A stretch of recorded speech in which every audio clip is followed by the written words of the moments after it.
that feeling you get from a powerful poem or a movie or even just a song?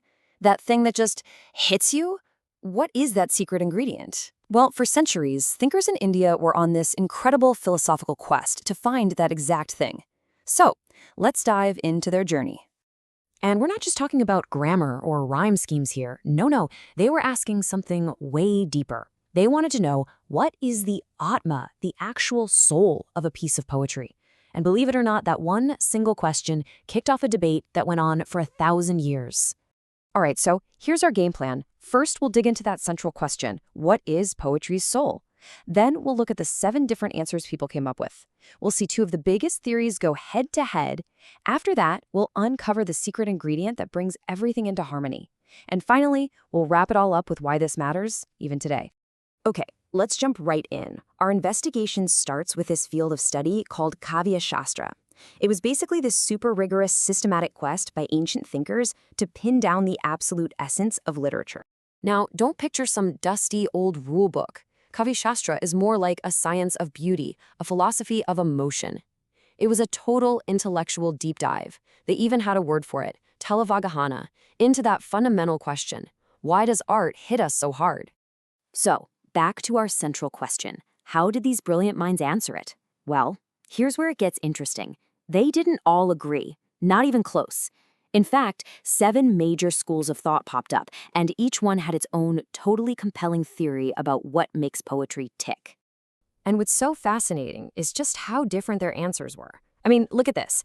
You had thinkers like Bharata Muni who were convinced the soul was all about rasa. That's the aesthetic emotion it creates in you, the audience.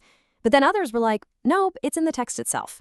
They pointed to things like ornamentation, style, or as this guy, Anandavardhana, suggested, something much deeper, something that's not even said out loud. Okay, to really get to the heart of this whole debate, we've got to zoom in on the 2 heavyweights. These are 2 really powerful theories that honestly still shape how we think about art today. It's the battle between rasa, aesthetic emotion, and Dhvani, the power of suggestion. So here's the fundamental difference, right? The Rasa school, they're all about the reader. They'd say the soul of the poem lives inside you. It's that unique emotional flavor, that sadness, that joy that you feel. But then, the Dhvani school comes along and says, whoa, not so fast.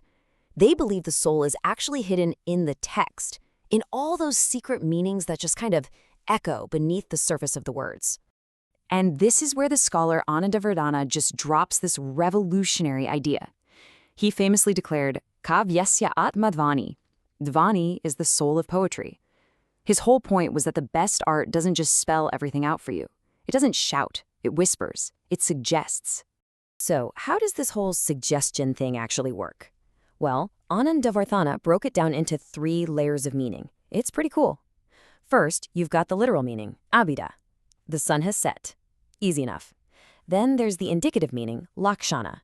Like when you say he is a lion, you don't mean he's literally a lion, you mean he's brave. But the real magic happens at level 3, vyanjana, the suggestive power. That same simple phrase, the sun has set, could also be a secret code, right? To a pair of lovers, it could mean it's time for a secret meeting. That hidden echo, that's Dhvani. Okay, so we've got all these powerful theories floating around. Emotion, style, suggestion. You're probably thinking, so who was right? How do you solve a puzzle like that? Well, the answer is probably not what you're expecting. I mean, this was the big question in Indian poetics for ages. Where do you find the soul of poetry? Is it in the feeling it gives you? Is it in the structure, the clever language? Or is it that hidden meaning? Which one is the ultimate key?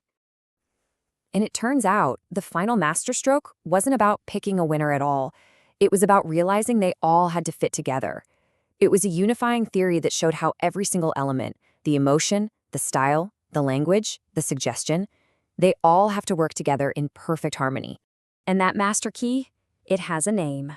Auchitya, or propriety. The thinker Kshamendra basically argued that the real soul of any work of art is its perfect harmony. Think about it. You can have the most beautiful language and the deepest emotions, but if they don't fit the subject, like using super cheerful words to describe a tragic battle, the whole thing just falls apart. Auchitya, or propriety, is the final ultimate test. All right, so 1,000-year-old debate about poetry.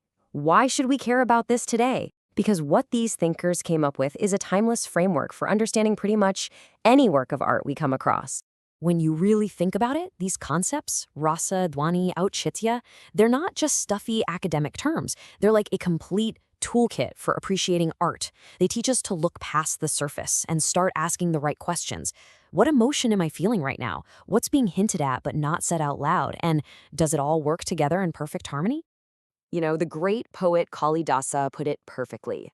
The ultimate goal is to create something where everything is as united as a word and its meaning, where the form and the feeling, the word and the idea are so perfectly blended that you can't even tell them apart. That is the soul of art. So I'll leave you with this.